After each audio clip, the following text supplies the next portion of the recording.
Na bagay na kailangan mong i-consider kung gusto mong pasukin ang pagiging content creator. Na dapat may mga cellphone kayo mga mare.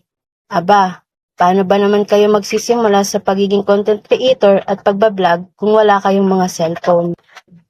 Higit sa lahat, dapat may camera yung cellphone na gagamitin nyo.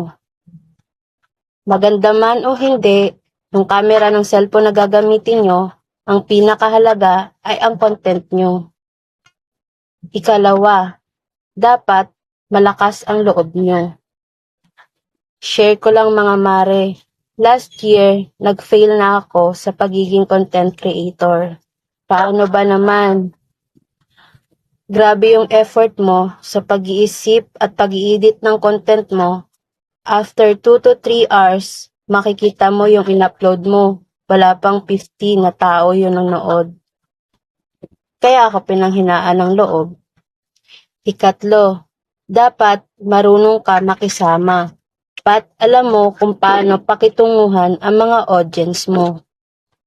Pa-share man yan, tagahanga mo man yan, o kaibigan mo.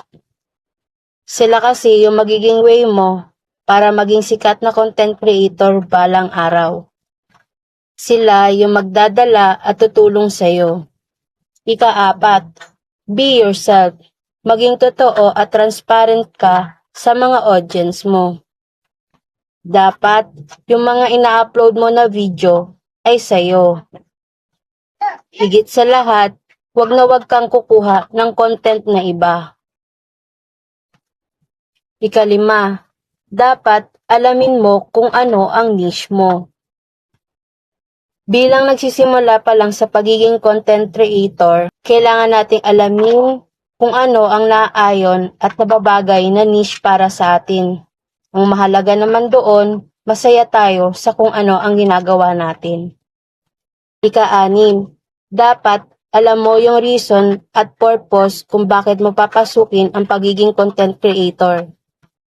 Dapat alam mo kung bakit mo ginagawa ang mga bagay na yun.